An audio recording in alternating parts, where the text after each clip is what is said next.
NFL Inside Blitz Super Bowl edition, the final episode of the year. And I'm here with Ron from Ron A Sports and Ted from Ted Sobel Sports. How are you guys doing? You excited? Yeah, you know what? I really am excited. Sometimes I'm not so much at this stage, and the hype gets old, blah, blah, blah, blah, blah. 2 weeks, it just feels like forever, Ron. Didn't we used to like the 1 week? Just play, baby. Yeah, the mind drifts during these 2 weeks. I was talking offline about the 18 chapters I have, in terms of a book of stories about handicapping, the 3 books I've read, the mini series my wife and I are currently involved in. That's really, really good. And then every so often checking the props, there's not much to check in the game. The game spread hasn't changed all that much. The opinion, the analysis, it's done. So it's a weird 2 weeks, and it's always a weird 2 weeks at this time of the year. Yeah, and I understand the league has to do it this way because there's so much involved. It makes their lives easier, and it makes everything go smoother to have the 2 weeks in between games. But I'm sure Cris is just like, let's get this damn thing over with. Well, no, it pisses me off because Ron just glosses over the key point of the miniseries. What's the miniseries? Oh, it's McMillan and Wife. Well, Remember that it's one that you've seen already. I'm catching up now that we have Netflix. But the Extraordinary Attorney Wu. Oh, yeah, that was good. We've watched 4 episodes, and it's quirky, it's funny, it's amazing, like you said, absolutely amazing acting. And, we can't go more than a day without watching the next episode. Yeah, we got hooked into this Eve, and that is just bizarre. And it really? Just every episode gets even more ridiculous. And that's Netflix too? These Korean dramas are something else, I'm telling you. And by the way, they are. Speaking of Netflix, if anybody has T-Mobile as their, because there is no good phone provider out there, but if you have T-Mobile, you can, in my deal, I get a free Netflix. So, which is nice, It's the least they could do after all I've done for them. Anyway, before we get into the game, I want to straighten out a fact that nobody in the world has mentioned in my life, okay? The Super Bowl, I am so sick of hearing it's the first three-peat in the Super Bowl era. No, it isn't. Bart Starr won Super Bowl 1 and 2 after winning the 65 championship. So he had a three-peat in the Super Bowl era. But he didn't have to face the AFC, so. No, the AFL. Even worse. Yeah. Anyway, that's the truth, and nobody talks about it. And that's my guy, Bart, so I had to throw that in there. And by the way, I just got back from Pebble Beach, and my legs are killing me. But just want you guys to know that it was an unbelievable weekend over there. And if anybody has never experienced Pebble Beach, the Lone Cypress on the other side of the 17-mile drive, you got to do it one time before you croak. That's all I could say. I really thought you were going to say you flew in and your arms were tired, but that's a whole separate stupid joke that I missed, that I screwed up on. Anyway, how come the spread hasn't changed, guys? Last week we talked that maybe it would. In your minds, why hasn't it? It's starting to change. There's going to be some pick'em out there. Juice? Is it more juice now, though? Well, you can get the money line. The last I saw, and Cris has more avenues for different books than I do, but the last I saw among the 15 or 20 that I canvassed, you can get at least minus 114 on the money line. So you're really close to almost a straight 110. Question is, will there be buyback if it goes to even? There would be buyback if Philly went to 1, but yeah, when we were talking, it was 1.5. There were still maybe 1 or 2 twos available last week, but those are long gone now. And it's still basically who's going to win the game. Yeah. Yeah. Money line is what, about 123 or 122-ish? No, it's less. Is it less now? Okay, because that's what it was for quite a while. You can lay 108 or take 108. Really? Yes. Okay, good. Sure. It's already down there. Yeah, it's already. There's been a lot of money on Philadelphia as of this moment. And there should be, because Philadelphia has an edge in so many different ways. They also beat them the last time they played in the regular season. There's, I think, a major edge for Philly in the trenches from a size standpoint, from just if they play their game, they're where they need to be. Now, turnovers and all the other factors, obviously. And I got to say something, Russell, I appreciate that. I never would have guessed the 65 championship was not a Super Bowl, but thank you for that very much. I said the Super Bowl era. I didn't say 3 straight Super Bowls. Anyway, your thoughts on that, guys, because I think Philly has a really big edge. This is what makes them the Philly special team that they are, is their size in the trenches, both places.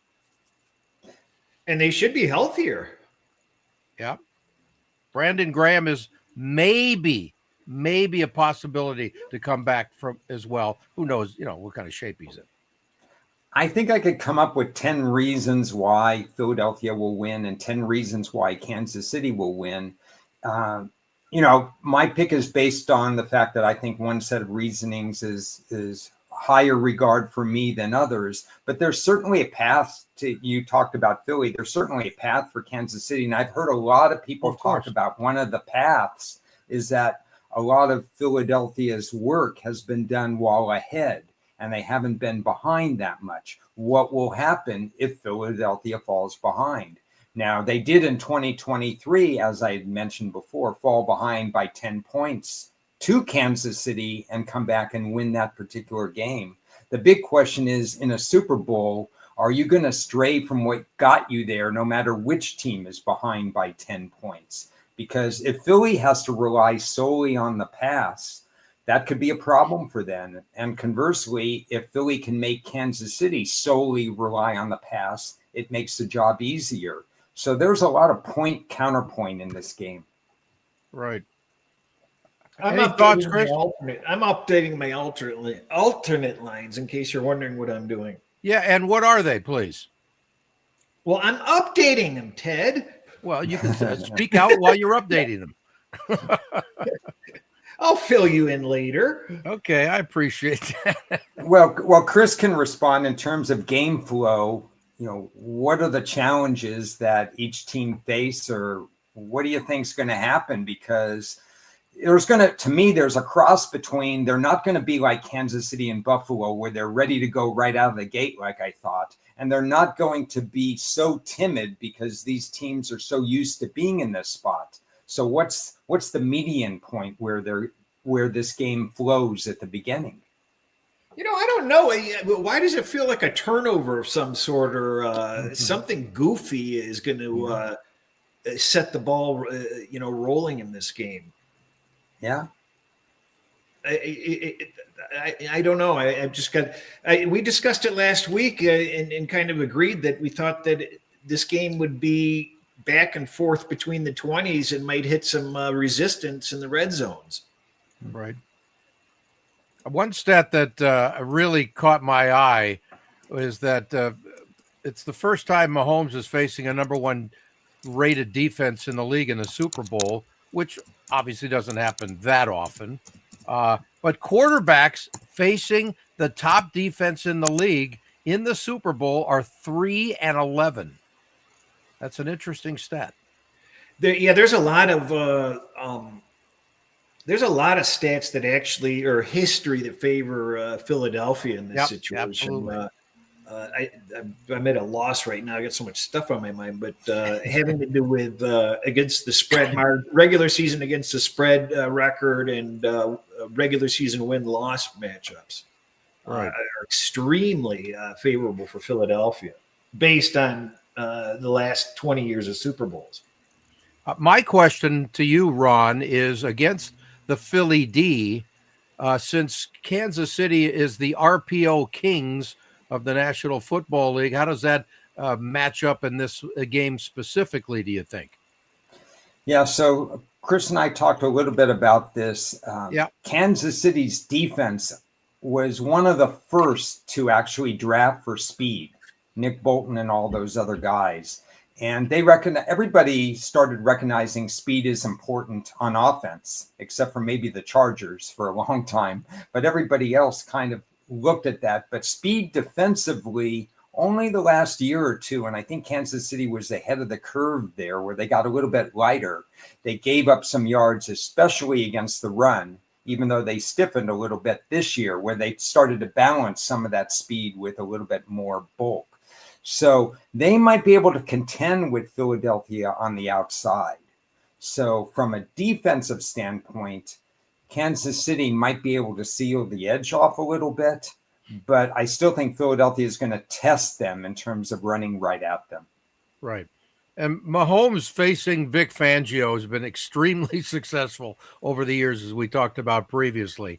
But he's going against two high safeties that Fangio likes to have in his setup. How does that come into play here and that defensive backfield for Philly? Okay, well, let me start by saying that Philly, we know exactly who they are. They have Barkley. They are who we thought Smith, they were. They have Brown. They have Goddard. They have Hurts, and that's it.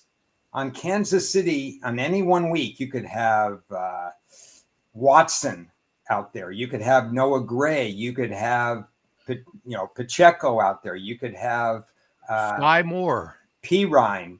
You could have Sky Moore made a big play in the Super Bowl. Hardeman made a big return in the Super Bowl. Hopkins, Juju Smith-Schuster found himself. There are so many permutations of what's going on, and some of these guys weren't even on the team last year. Yeah, that's really the strategic difference. Is that, and there's a lot of prop talk, and we might get to some of it. How Juju had a great day last week, and Hopkins was forgotten about, and so on and so forth.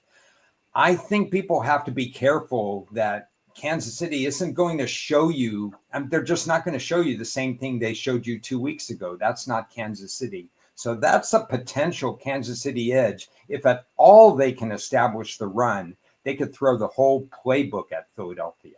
Yeah, and Hurts, if he thinks he had a hard time beating Washington, which he didn't really a couple of weeks ago, he's up against a whole different ball game here with the KCD and what Spagnuolo will be messing around with his adjustments in this game.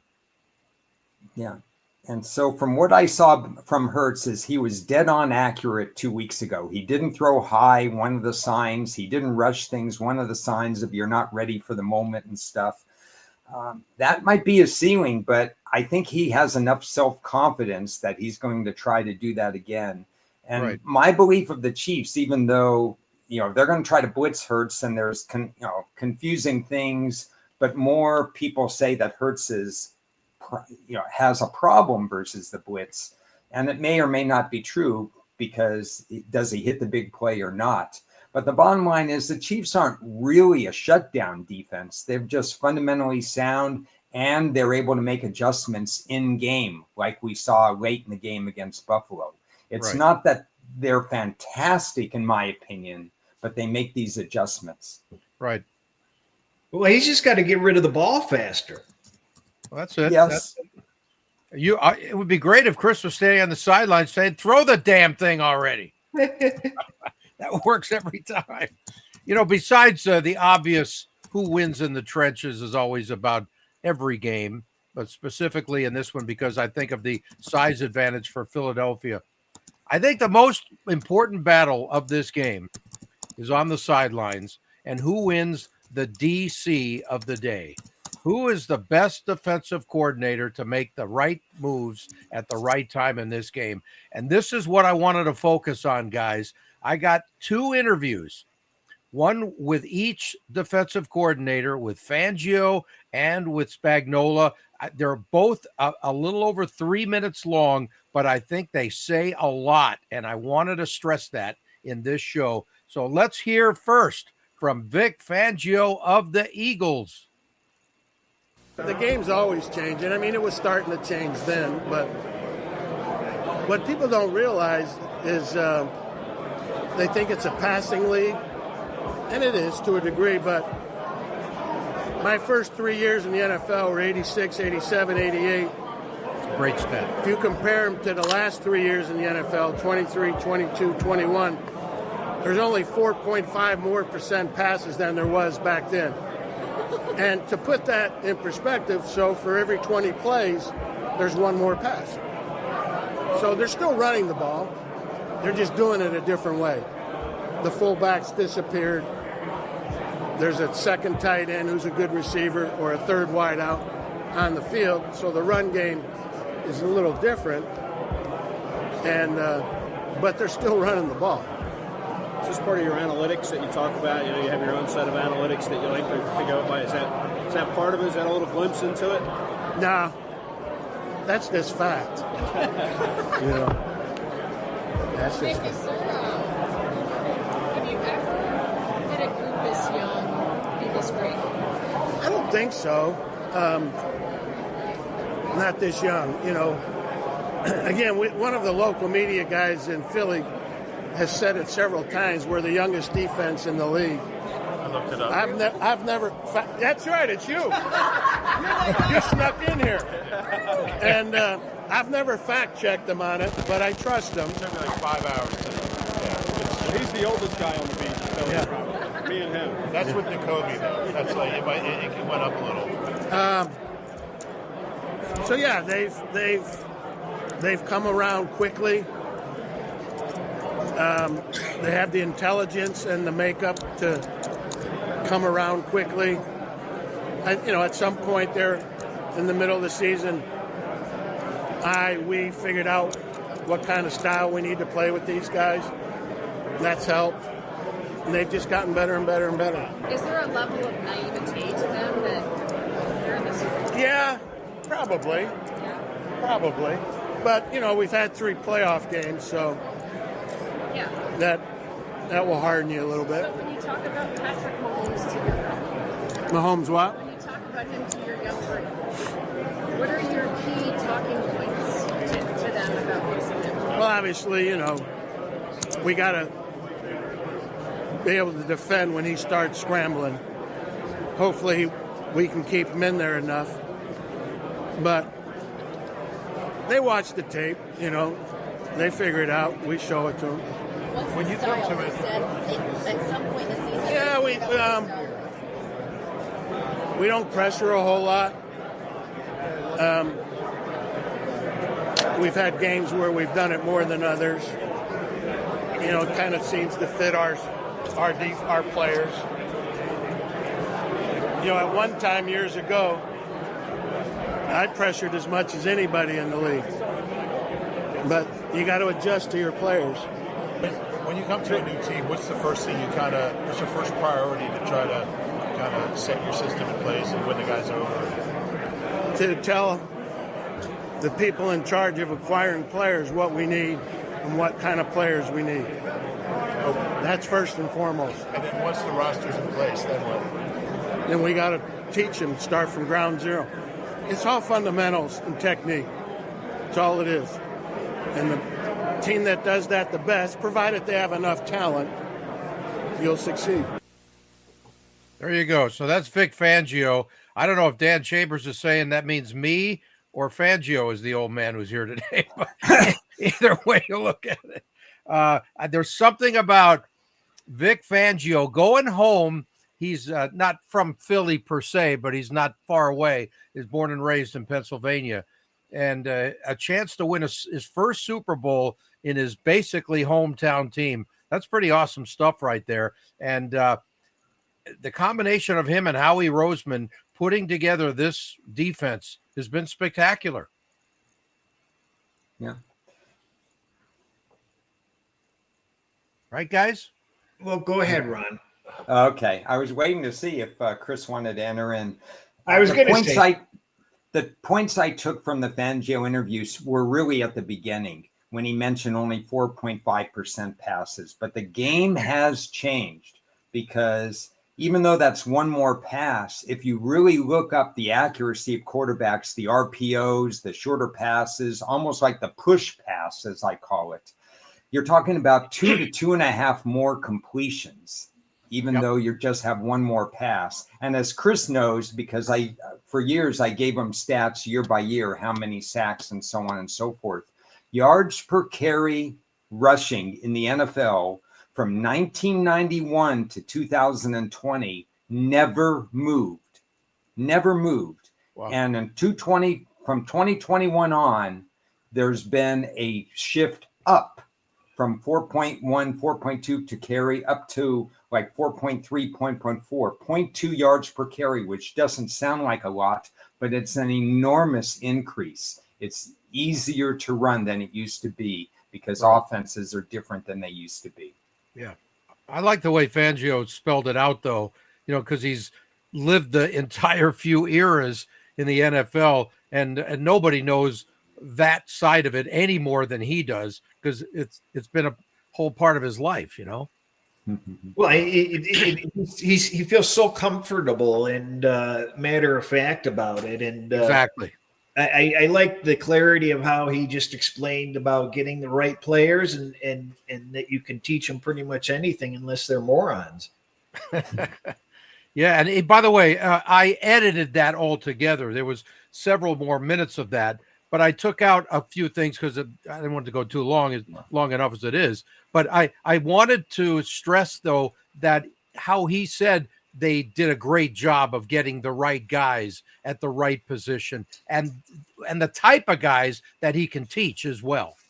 That's the old Jerry West philosophy. West used to say, I'm not going to draft anybody who's so stupid they can't figure out what we're trying to teach them from the beginning. I don't care how good they are. With character, too, Mm-hmm.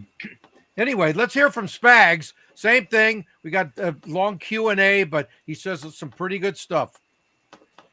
There you go. The day we played him in that last Super Bowl, he was on fire. I thought he was terrific. Running the football, scrambling, the passes that he threw, especially to his tight end, were perfect. And if he plays like that, it's going to be really hard for us again.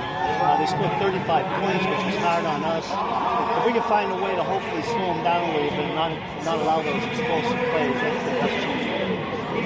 Yeah, you got it. When you think of some of these pressures and these blitzes, is there like an epiphany or something like that happens when you come? Because it feels like it's like a mad scientist is the way that it's being described, or at least made out to seem from the outside. Yeah, listen, I get too much credit. It's a group effort when we're in the middle of the game plan with all the assistant coaches, and somebody will come up with a good idea and we'll roll with it. And then the next part of that is that the players embrace it and then execute it on Sunday. So we've been fortunate where we got pretty intelligent players and we can be multiple, and that they're willing in those situations to do it right and happen to work on that one play. I wish we'd have played better on some of the other ones so they didn't have 29 points, but I mean, it helped us get a win, which is the important thing. How often do players come up with ideas of different pressures? No, that does happen. I mean, these guys we got a smart group of football players. And they'll have a wrinkle there. Nick Bolton's great at it. And Nick will make suggestions during the game while we're over there on the sideline. He made one this past game. We didn't get a chance to do it. But I got a lot of... I'm always encouraging those guys. They're the ones in the middle of the battle. Are there any like bad ideas? We're like, all right, just go away with that. Come on, man. You don't call them bad ideas. You just take them, and then you just say, we're not going to blitz all 11. We're not going to blitz. I know that would be a hard one. You would like to do that, though. One time, right? Just one time. Would you one time blitz all 11? One time in a practice once in college, just for the heck of it, and brought it. Did it work? Nah, he pulled back and threw it away. He threw it away, so it kind of worked then. No, he completed it. Oh, he completed it. But it was practice. Yes, maybe he threw it away. So that's 4th and 5, though. Did that work exactly as you thought? What was that supposed to look like in your mind? No, our guys executed it really well.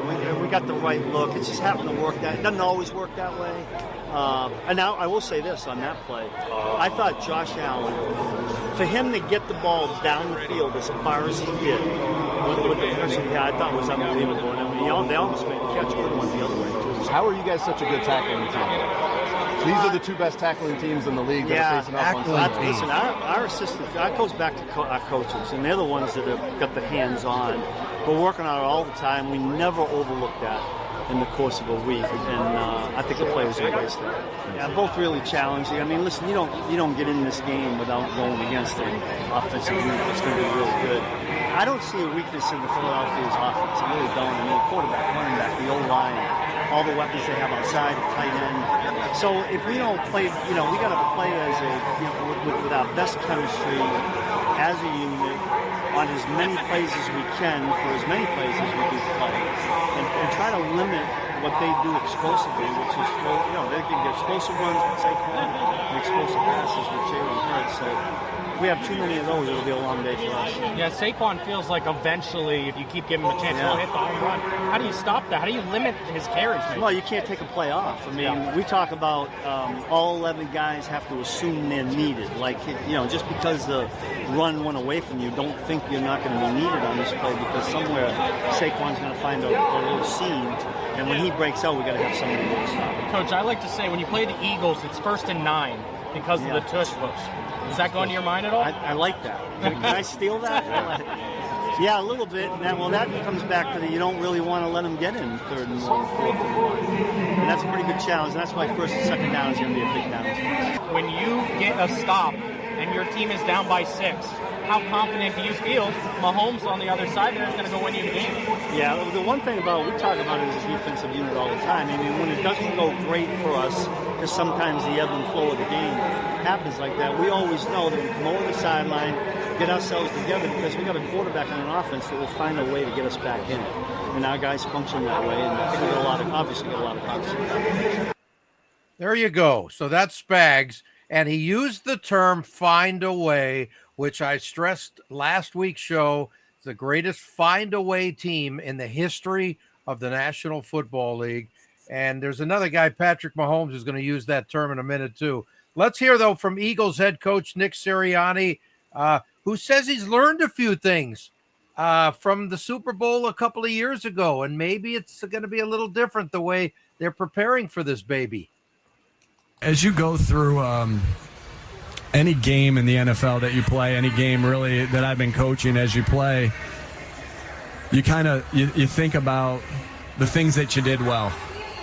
Then you think about the things that you didn't do well and how you can improve on those things. And so that was something that we went through when we got back from Phoenix. Hey, here's what we did well.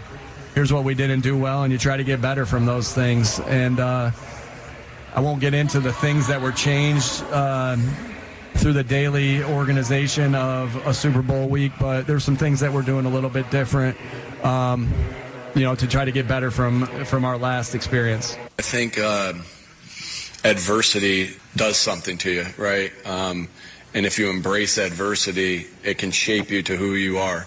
And obviously that's been, the case through Jalen and his career. But it is about embracing adversity. This game's not easy, and this game has its ups and downs. And, that's how a football game, seasons have ups and downs. From year to year has ups and downs. Well, that's how a football game goes, right? And nobody in the NFL, I've said this a bunch, nobody in the NFL pitches a perfect game. That doesn't exist in the NFL. You're going to have bad plays. You're going to have good plays. And it's about being able to focus your mindset on the next one. And so, like I said, again, this team's embraced adversity. I don't think, you never know, but, the things even going back to the 2023 season, which we haven't talked a lot about since the beginning of the year, we're grateful for that. We're thankful for that. As bad as it sucked at the time, I know I'm grateful for that. I speak for myself. I'm grateful for that because it shaped us into who we are now, and a big reason why we're back here sitting at this moment again. And so embracing adversity is huge. And for your development as a person, as a player, as a coach. There you go. So that's Nick Sirianni of the Eagles, who I've totally destroyed over the last few years, saying he is not an NFL head coach. He doesn't belong there. He's saying, Ted, you're an absolute idiot. It's none of your business. I got a job to do, and I'm in my second Super Bowl. So thoughts on that, guys, on how the Eagles have totally turned things around since their bye week, when everybody was questioning what the hell is going on there. That thing is falling apart, and they've been almost perfect since. Yeah, I certainly had them left for dead, basically. I thought I really thought that they were falling apart at the seams, but part of that comes from the way they finished the previous year. So Sirianni speaks about facing adversity. He actually used the term multiple times just in that short period of time. And it was just interesting how he kept on repeating that, but I didn't find it to be sincere for whatever reason. I don't know. It felt like he was trying to make up something to say.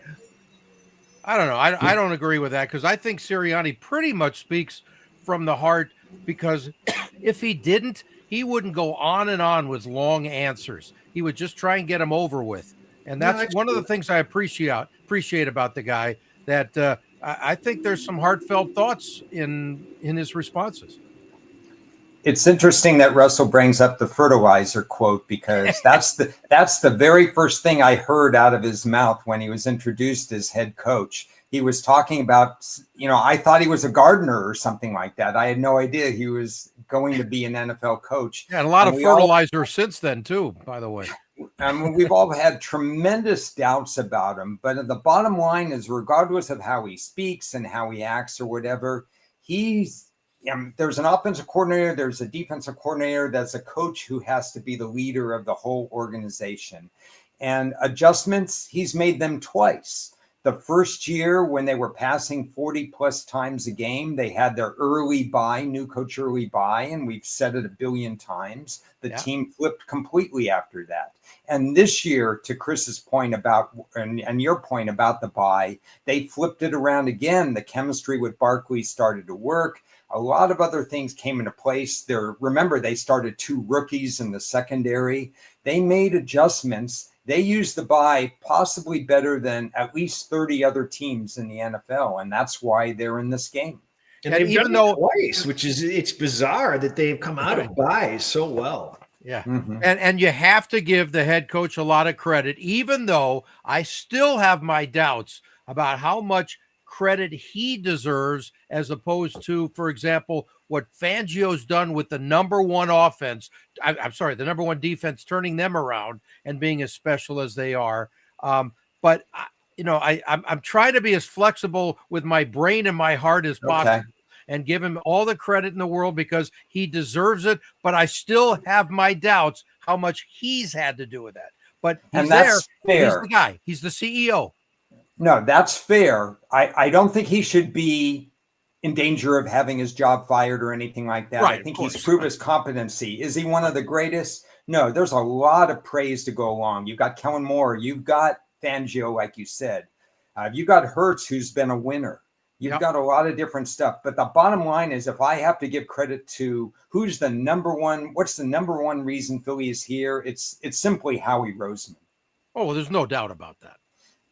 Yeah. I mean, you talk about a guy who could put together a jigsaw puzzle and figure out what guy is best for all positions.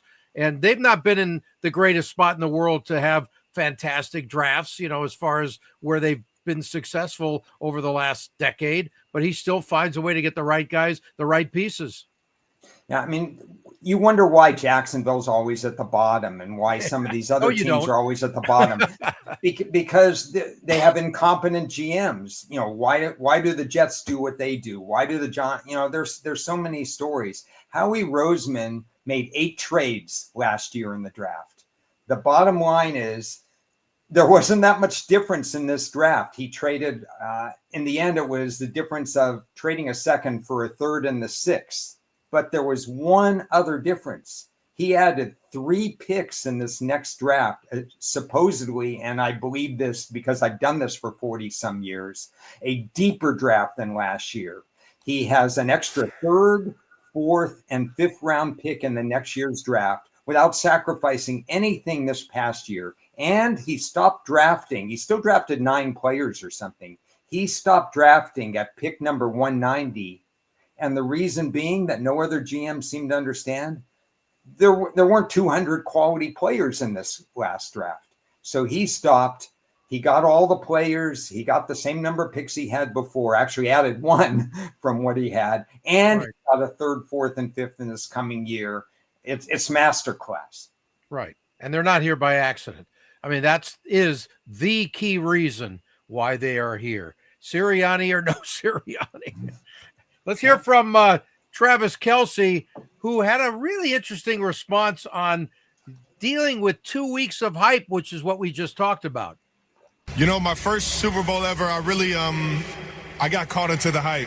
It's easy to get caught into the hype. All the cameras, all the lights, it's the biggest game of your life, and the entire world is going to watch it. And you've been dreaming about the moment of being on the field and playing in that game since you were a little kid. And that can take away from your ability to just go out there and play the game that you've loved since you were a little kid. So it's the biggest lesson I've learned is don't let the hype get to you. Don't let the magnitude of the game around you get to you. At the end of the day, this is you got here for a reason.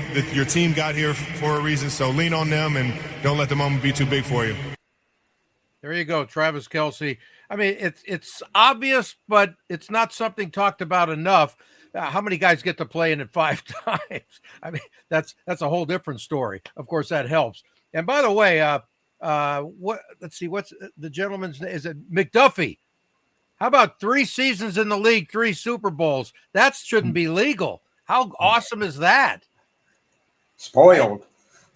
Would you, Ron? Would you be handicapping this game differently if Philadelphia didn't have the experience of a Super Bowl 2 years ago? Yes, probably true. The fact that they've been there means hopefully that they won't have the first quarter, first half jitters that other teams would have. Yep. A good question to ask. Absolutely. And one of the reasons why I wanted to play that soundbite, because I think it does come into play for a younger team or a more inexperienced team, right? It's nice to hear him voice that so emphatically, frankly. And exactly. I'm not sure I really have factored that in before. I mean, I just assumed Philadelphia would be ready for the moment. And I basically didn't handicap it any differently just because I just felt that both teams felt like they belonged there. Right.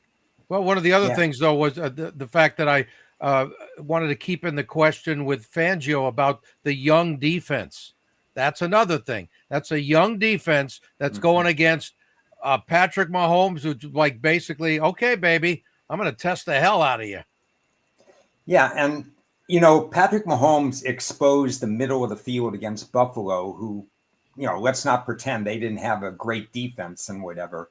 Right. But again, this to me comes down to establishing the run for Kansas City. If Philadelphia makes them one-dimensional, Patrick Mahomes won't be able to bait them as much. But if there's some 2nd and 3s, 3rd and 4s, if they have to worry about some of the run game, then you better believe Patrick Mahomes and Andy Reid are going to have some things up their sleeve. Yep. Why don't we hear from go ahead, Chris. Well, I think they are going to have problems on the ground, don't you?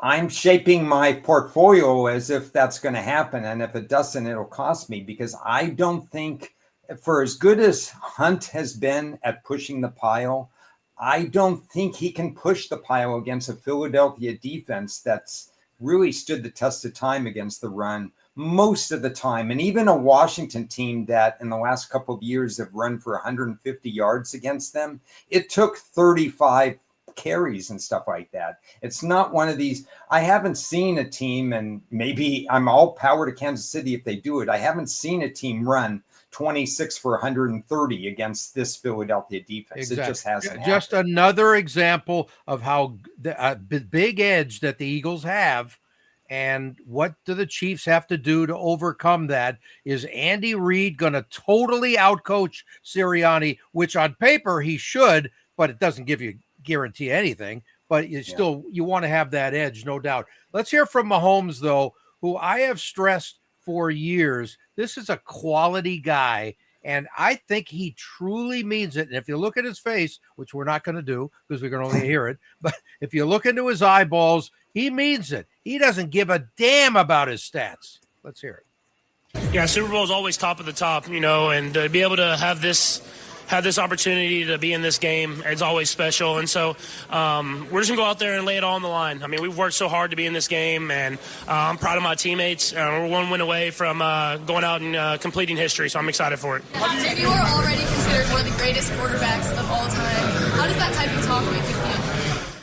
I just want to be remembered as one of the greatest teams of all time at the end of the day. And I know how blessed I am to be in Kansas City and the people that I have around me, coaches and players. And so I'm more focused on leaving the imprint on the Kansas City Chiefs and how we are remembered for the rest of the time. I think the best thing we do is just we compete to the very end. It doesn't matter how the game looks from the beginning to the end. We're just going to find a way to get the win. And that's why one possession or about two possessions, whatever it is, we're just going to find a way. Just as I've learned in this league, it's all about winning at the end of the day. It doesn't matter how it happens. It doesn't matter if it's dissecting the coverage before the play, getting us to a run play, or running with your legs, or throwing the football. It's just about winning the football game. And at the end of the day, that's what the ultimate goal is. And so that's what I've tried to do, especially at this part of my career, is even though that the stats might not be as flashy as they were in my first year, we've won a lot of football games, and I'll always be proud of that.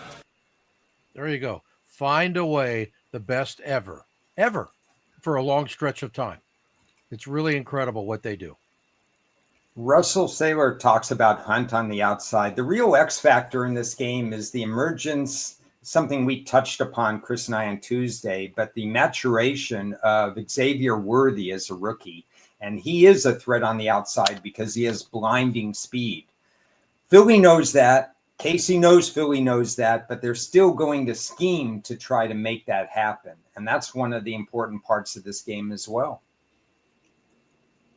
You guys have any thoughts on takeaways from the Super Bowl of a couple of years ago, if there's anything at all that translates to this baby? Not something I thought about, Cris. No, not for me. Okay. I think I did review the alternate lines, and I like to chart the alternate lines because sometimes they'll show you something that you're not seeing just overtly. I mean, it's like watching grass grow to watch the regular line, because it's, basically been sitting there and it just oozes a little bit.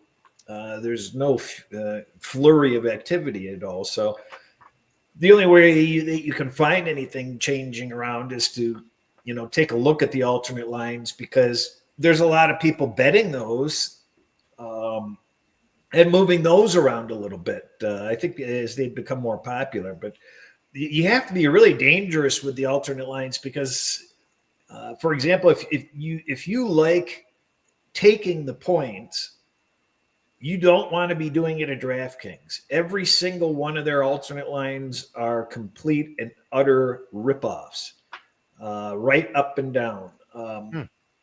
The only alternate lines you can bet at DraftKings are the plus 3.5. But if you go either direction, if you go to any of the other alternates, and I'm not charting the minus, so I would imagine that they must have good minus pays if you want to lay extra points. So maybe they get the credit on that front, but they're just atrocious if you want to take anything higher than plus 3.5 for either team. I'm interested to hear your guys' response of something that Ron and I talked about a few decades ago, when we would take advantage of value all over the place when there was more value, because depending on the books, and they were more independent then, of course. But just the fact, aren't you surprised by now that most of the bigger books haven't adjusted? So more of these are ripoffs. You know what I mean? You're talking about the specifically what? Whether it's alternate lines, whether it's props, just to take away less of the value because they've adjusted over the years, knowing how the money's going to come in. Well, yeah, they do that. They're faster to move. And where you see that the most, I think, is in-game. Okay. I don't remember where I spoke about this before. It might have even been Tuesday. I don't know. But when I'm following the in-game lines, all these shops, they have their main line, and they're always geared. They know who 80% of the people want to be betting based on the situation. They've got the algorithms for that. So you'll find more times than not that you're having to lay the minus 120 or the 124 or the 117. So the best way to avoid that is to use the alternate line. So I have, I don't look at the main screens. I just have the alternate lines, up at each of these places. So I'm looking to get plus money. I also have, hopefully I have other games already in queue, one or two games in queue at each place. Because more than likely, if I'm getting involved in game, I'm protecting a large position, and even if I wasn't protecting, if I wanted to get involved in the game at all, I want to get extra points. I want to have some sort of a cushion, and I want to lay the price, but I don't want to lay the price overtly. So that's why I have games in queue, and then also. It gives you, I think, more latitude with these places for in-game because I'm one of the few places that hasn't. I'm one of the few people that hasn't had any problems betting in-game. I haven't been cut down or denied or anything, and I'm using those games in queue to pair them. So I'm the more parlays I can give them, the better off I am. But they serve a specific purpose. I'm not just parlaying for the sake of parlaying. I have a game that I'm betting later on. So I'm going to lay this heavy price on this game, tie it into this game I'm betting anyway, and that game I'm betting anyway is at a much better price too, or a much better line also. So I'm basically I feel like I'm borrowing value. So Your thoughts on that, Ron, as far as my question, though? Yeah. There's two parts to that. The first part, piggybacking on Cris, is it's all about algorithms. All these places now have AI set up algorithm. Things are moving quickly. So when I'm looking at a screen and I want to do something, it's one of the only times I'm looking at alternate lines because the first things to move is the main line. The last things to move will be an alternate. And when I mean alternate, I don't mean 3.5 point alternate, but 2 versus 2.5 versus 3 versus 3.5. You can actually steal some value before those other lines move. And I have, a lot of people have. The answer to your other question is that I think books have already changed things around. There are no whole numbers on wide receiver receptions, for example. Instead, they use the 2.5 and 3.5, and the juice is not 15 cents anymore. It's not minus 115 each way. It's plus 127, minus 174. It's even worse than that. So subtly, they've already changed things where they're going to make a profit because the differences in the juice from betting one side versus the other is a little bit unfair, but if you want to bet it, people are still going to bet it. This is exactly what I want to get out of you because it's a different ball game now from that standpoint, but there's still value and you got to know how to find it. Well, and you can, and the other reason why you want these things in like these extra games in queue is when you do steal a number, if it's buried within a parlay, then you've got a grace clause in there. If there's especially in these football games, if you're able to figure out and know in your head instantly at all times, you have to be thinking about, okay, if a score happens, what is going to happen? And where you're going to find the in-game off or not, it's going to take just that little extra time to correct are these situations where there's no way they're kicking the extra point. Or they will absolutely. So you have to base it on that. If you know that they can't kick the field goal, or in a situation where they're going to kick the field goal first, if there's a minute left, they're kicking the field goal first. If there's other situations where they're going to go for 2, what's the cause and effect on that? And then depending on what you're trying to do, you can steal literally about 75 cents of value, which is a lot, if not like 75 cents to over $1 of value before they correct it. Wow, nice. Good Yeah, stuff I mean, there. and, that point can't be understated. I mean, that's an excellent teaching device there. Yep. And I think we closed the show on Tuesday when we got into topics about, life management and other skills and so on. We said, if you're not into numbers, if you're not into math, probability, return on investment, if you can't figure out the equation as to if this happens, what happens next, and how fast can I be aligned? If you're not into numbers, enjoy the games and don't have an account, because it's a numbers game out there now. Exactly. What they present to you is to try to entice you to take bad stuff. So you always have to be wary of anything that's plus money. The one thing we can't figure out is I forget who it has it, but one of the shops has a better line on the second half to be higher scoring than the first half. That makes no sense. Trying to figure out why they have that. Yeah, it's a tricky thing, because I know a lot of people, particularly in this Super Bowl, are betting second half higher scoring than the first. And typically you have to lay more juice than what's being offered. This year is kind of weird. But I think it speaks to what's going on with the defenses. I think these offenses are good enough to put 55, 60 points up. But these defenses, like Cris said early in the show, are also good enough to, when the field gets shorter inside the 20-yard line or whatever, you might have to make a decision. Do I go for it on 4th and 6, or do I kick a field goal on 4th and 6? And the more field goals that happen, especially in the first half, when we know a field goal is more likely, especially in the last 2 minutes of the first half, when you're just trying to drive into field goal range, that alone gives you an edge that there'll be more scoring in the second half.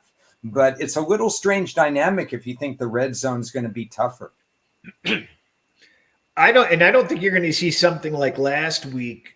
I don't think you're going to see the same aggressiveness out of both these teams from the go, so to speak. I think either team is going to be happy to kick a field goal.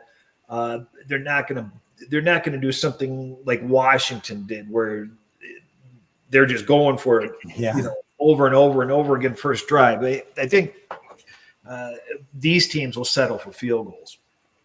Yeah, there's no secret when Washington plays Philadelphia for the third time in the season. There's not going to be a secret, let's feel the other team out. No, you're going right at it. And Buffalo and Kansas City have played one or mostly 2 times every season because they meet in the playoffs a lot. So, Josh Allen has been there for years. Patrick Mahomes has been there for years. There's no reason to say, let's put on gloves at first and feel this out. No, every possession they knew mattered.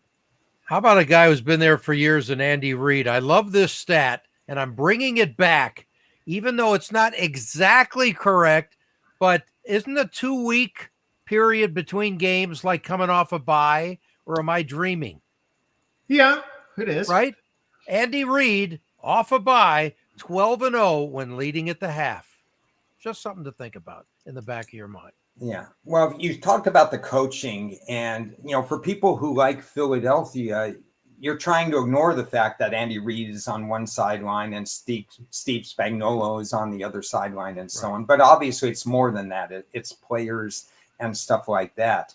But there's still a lot of other factors in terms of what's going on and how the mindset is, especially at the beginning of the game. So it's not just the adjustments. Right. Yeah, City asks about this first half total. I for the life of me, I cannot understand why FanDuel still has this 24.5. I keep betting it, and they don't move it. And it's down to 23.5 in more places now. Okay, I love the this is in-game betting right here, baby. In-show betting. Well, yeah, it's we've done that before. Oh yeah, and it's never going to end.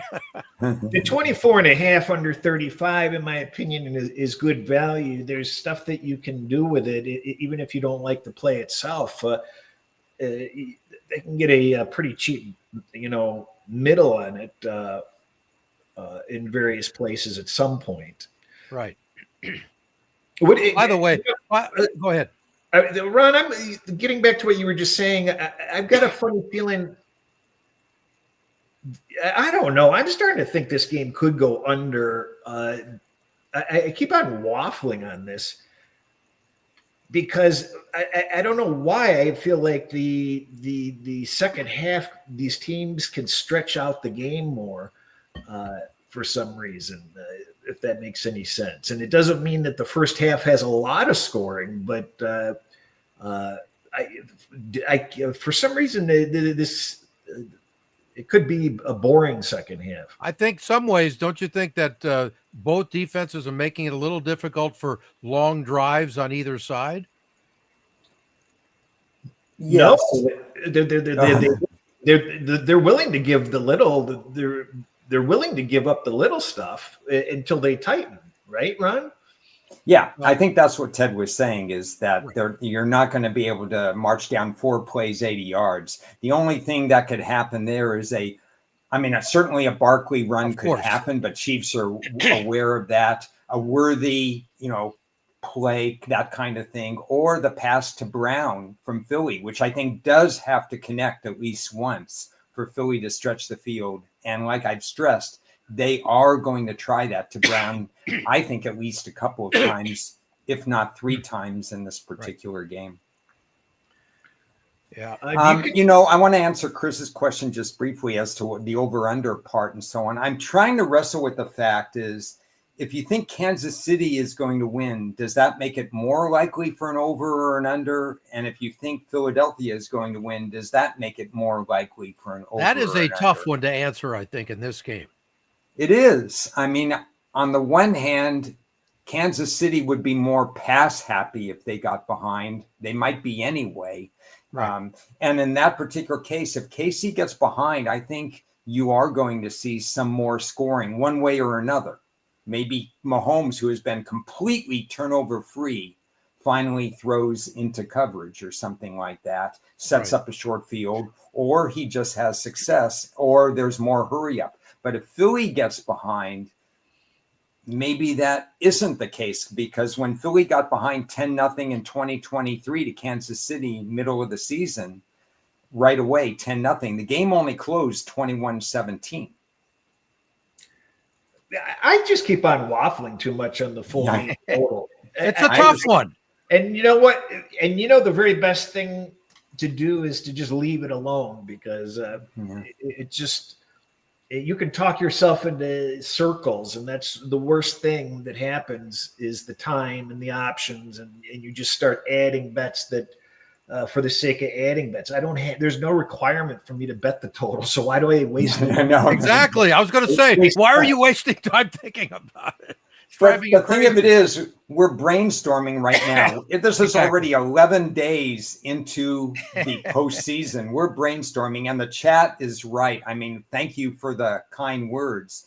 But you have to experiment. You have to talk this out and determine, is this bettable or isn't this bettable? And kind of what we're talking about is there's different paths for the over-under, and I'm not touching it.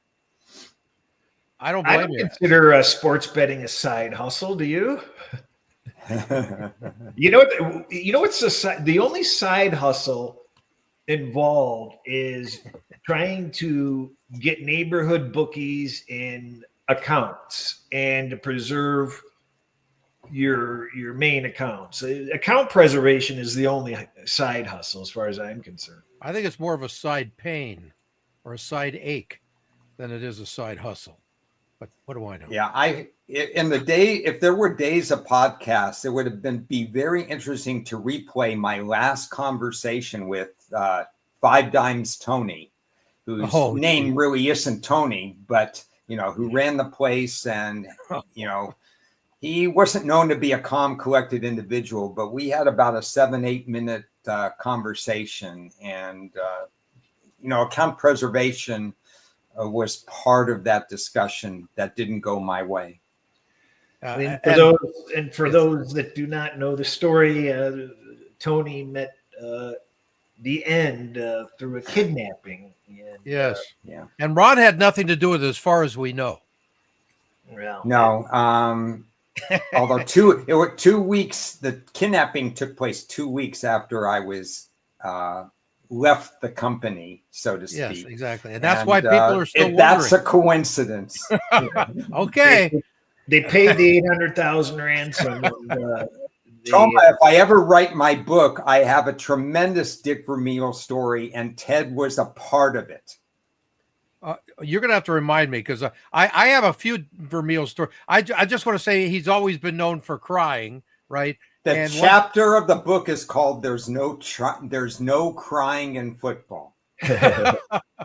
All I can say is that one time I was at a gathering with Vermeil and Terry Donahue, who was a UCLA. I don't even remember what it was. It was anniversary of something, and I was chatting with both of them, and his eyes started to well up, and I'm thinking, oh, not now, Coach. Don't do this. I don't know what to say. But he just a great guy. And by the way, before I forget, now we don't tout things, but can I tout a little something? My Touching Greatness podcast that will be going on after we're done with this on my YouTube channel. I'm trying to get together Dick Vermeil and what's his name? The ASU former coach of Jaden Daniels, ESPN. What's his name, please? Edwards. Edwards. Thank you. Edwards. I'm trying. Herm Edwards' first coach in the NFL was Dick Vermeil, and they're both from the same area, at least lived in the same area for a long time. And they have an unbelievable story, and I want to get them on. I'm trying to do that. Anyway, just thought I'd throw that. Oh, I got some stories that they'll come out in the off season. Ted, we'll have a show. Okay, good. How about Philadelphia? 3 turnovers in the last 13 weeks. I mean, that's ridiculous. It's ridiculous. Now you jinxed them. Yeah. No. Let me, you know what? I'm going to run this down just for everybody, since I always talk about alternate lines and people don't know them. I'm going to give you guys the cheat sheet here. Okay. And I'm going to run down, if you like Kansas City, what the ballpark value that you of what a -1 on the line right now, I would say universally is -1, -110. There's some 1.5s. There's some inexpensive ones. We'll just call it a 1.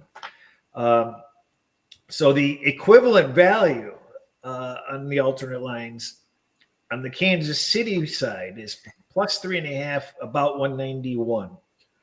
+7.5 is -353. 8.5, 394.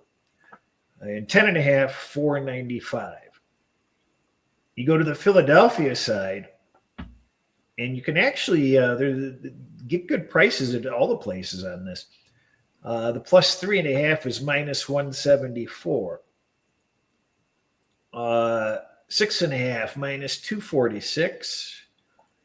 The 7.5 is -319, and you can actually find better than that out there, and you can find as bad as 424 at DraftKings. So the 8.5 is 355. The 10.5 is 446. So there's your little. You guys actually touch that though when it starts going that high. I mean, does that interest you at all to put up that kind of money? Well, but that's plus money. But right. That's why you're pairing them with other bets. That's why you mix and match. And so you want to pair, like if you get a couple of very heavily priced propositions, and you can turn it into an even money or a small plus money type of wager, well, then it works, and you're not just pulling bets out of a hat. These are, you're trying to tie them into other stuff that you legitimately need that serve a purpose. It's sort of a offshoot definition of what they call in props of layering. So if you like a running back, unfortunately, you can only do this for overs. But if you think somebody's mispriced, which happens in the college a lot, and the guy's run total is 45.5, but you think he's going to run for 80 yards, You take over 45.5 minus 115. You take over 60 plus 225. You take over 70 plus 350, whatever the case may be. It's actually higher than that sometimes. And you just put you put more of your bet on the original, at least I do. And then you put little percentages on the higher ones. And that kind of works if you think a prop is mispriced. Yeah. Any thoughts on individual props at this point that you want to bring up at all? I have one that I like, is one of my favorites of the week. So I like to give out one when I can. And it's DeAndre Hopkins. I think DeAndre Hopkins is the forgotten name here, somebody who can be involved in this game. He has one catch for 11 yards, 3 targets during the entire playoffs. But he had 41 catches for 437, 4 TDs, and 10 regular season games. I think what I've seen, it's 1.5 catches. Give me the O's, baby. 1.5 catches has been as high as plus 124. Really? A lot of people out there love the under. What started out as 16.5 yards, it went to 11.5 yards. I don't even care If about I the talked yards. to 10 people out there until yesterday, 9 of them liked the unders. There's one gentleman on Twitter that does a good job with props who like the overs. You're the second one who likes the overs. Personally, I've already bet over 11.5. Again, we talk about all the weapons that Andy Reid has at his disposal. And Mahomes is not going to, other than Kelsey, he's not going to play favorites. Right. He's going to move the ball around. And I could be wrong, but although they trust Juju Smith-Schuster more than they used to because of that last game. Right. Typically, he's the short yardage guy. He's been catching 1 for 5 or 6 yards or whatever. He has the same number of snaps as Hopkins. Right. And I don't think that's necessarily going to change. It just depends on what the formation is and who's open at the time. So, Ted, I agree with you. Okay. But you're not playing the overs on the catches, only the yards. I did a little on that because it's plus money, 120 to 124. It was 124 yesterday at, the prop builder or bet builder, whatever you want to call that, which has ruined the industry, but it's out there. But I like the 11.5 because you could do that with one catch. Right. Okay. And I want to bring out something that I've stressed in the last 2 shows from an audio standpoint. Okay. Played audio on how they remember last week, I think it was Travis Kelce who said, hey, this is not about me or Patrick. This is about our first timers who've never won one here. Okay. Mm-hmm. Nobody is in that category better and stronger than DeAndre Hopkins. The guy's been around a long time. They want him to get a ring. I think that's going to come into play in this game. They're going to find a way to get him the ball because he deserves the ball. And he's a hell of a, he could still be a playmaker in circumstantial situations. One thing he has that Worthy doesn't have is contested catch experience, the frame to make the contested catch and the results where he's made the contested catch. Right. If you think Philly has shored up its pass defense, which obviously a lot of people do, otherwise they wouldn't be in this game, there may be more contested catches. Any thoughts on that at all, Chris, from our standpoint? Oh, I'm just max betting it everywhere, moving the line. I'm in big trouble now. I love it. What about the stat that Kansas City has not allowed a 100-yard rusher all season long? Game flow will determine that one. I don't have any thoughts on that. What about you, Chris?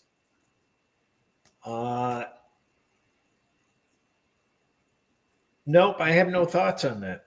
Okay, that's pretty obvious. I can't wait for this game to be over. Somebody earlier made the comment, I bet you guys can't wait for this game to be over. And it's been a long season, and I can't wait to get back to regular life. I'm ready to be over, but I still want to watch it first. I don't want to just flip. As we wind this up, let's talk about that a little bit. I think it was Jacob way back, and so we do remember that. How do we relax when the Super Bowl is over? And I think part of the introduction was we're already starting to relax, with reading these books and watching the TV shows and doing these other things. And listening so to on. damn audio for you guys. Well, I'll talk about that in a second. But Cris, go first. I mean, Cris does more than just football. So, but there's at least some of the grind that's not there because some of the shows are going to go away, if not all of the shows. So talk about your February and March. I still have not. Well, boy, I moved in at the end of July, and I still have not finished unpacking. And so I finally got to that in the last week or so, and that's kind of fun. So I've got my mental floss new home, and looking forward to the weather getting better and doing yard work and more Korean dramas. And but I'm going to head. I haven't had a vacation since 2019. So wow. That's too long. I'm going to book a trip to Thailand, and I'm going to go there in March. Like old times, huh? Decompress. And how long are you going to go for? Oh, probably 3 weeks. Oh, okay. You used to go longer though, didn't you? Used to go for 100 days, but because of my physical issues, I'm just going to baby step my way back into it. Yeah. Okay. So this is a good thing for you, Cris, because it's an action plan other than a sports betting action plan. And I think that helps with the overall ease of tension and so on and so forth, and that kind of plan. And my action plan is in 2018, I went to my 47th state, and I need 3 more. It's now 2025, and I still have the same 47 states. Yeah, I've been stuck on 44 states for 30 years, so screw you. Okay. So, I mean, obviously COVID put a big dent in it. You've been to 2 states? He's been to more than that. He's been to Michigan and Nevada. I have 2 left.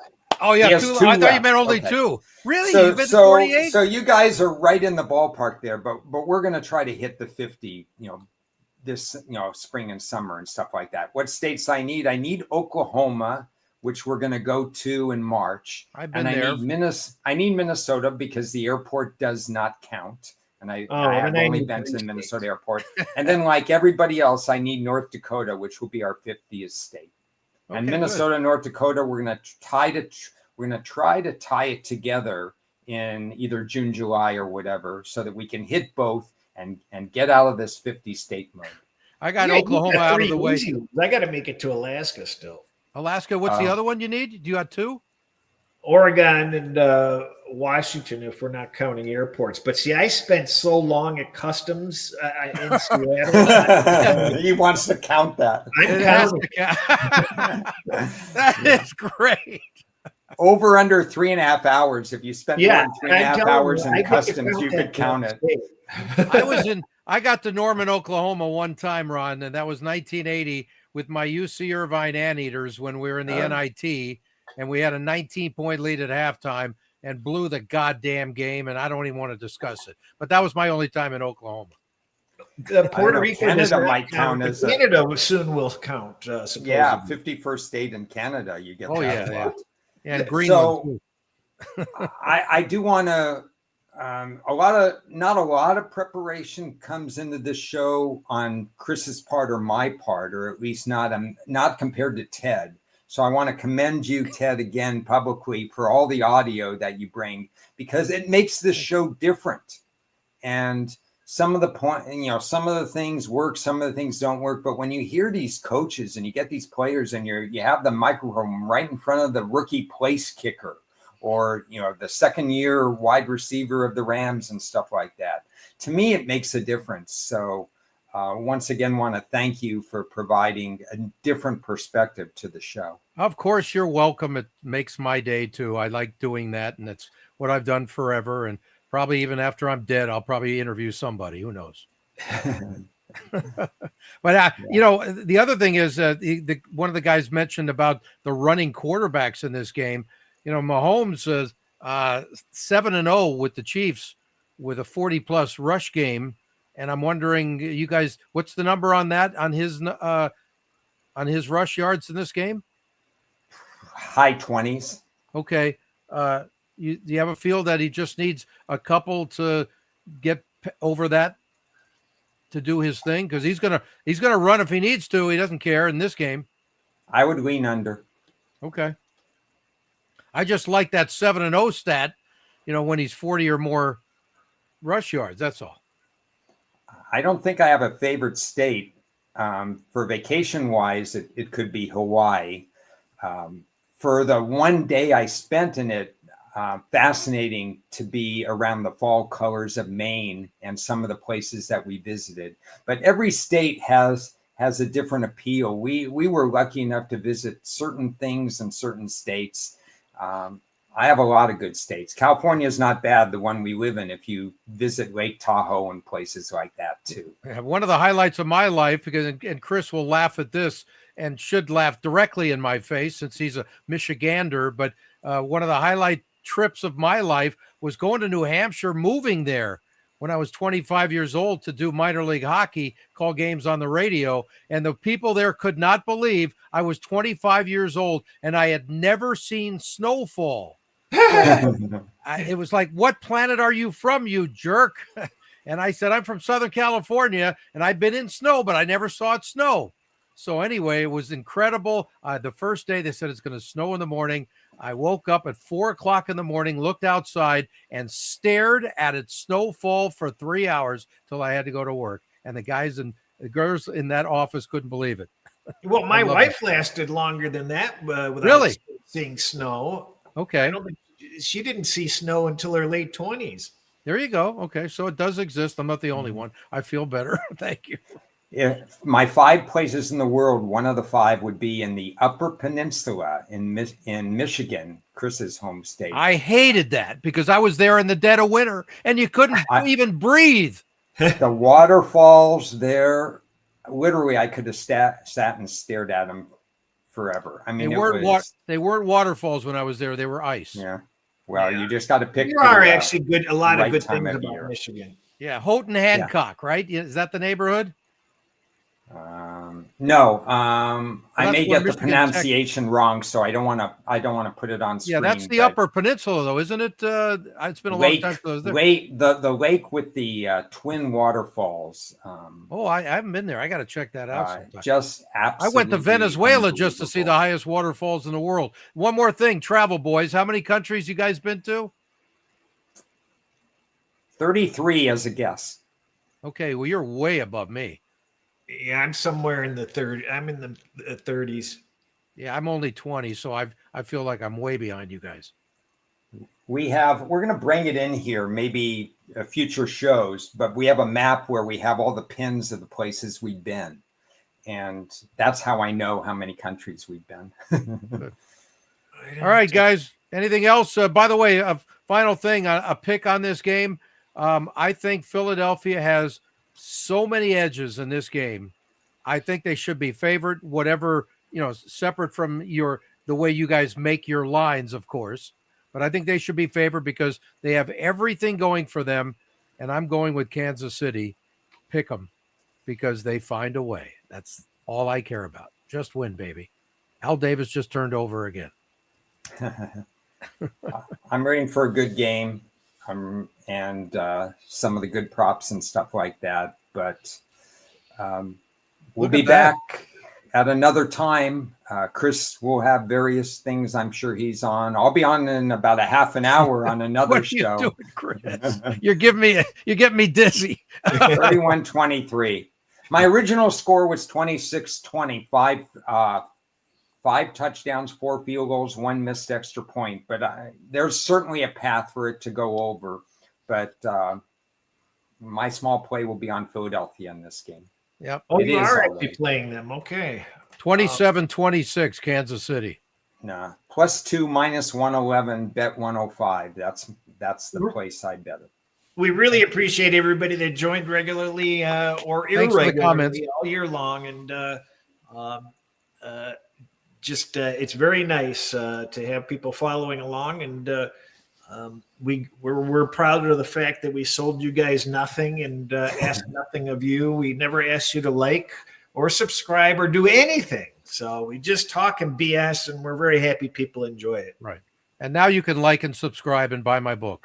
Now that I just thought I'd throw that in. Thanks, everybody. Back Thank at you. another time. Enjoy the Super Bowl and talk to you whenever we talk to you.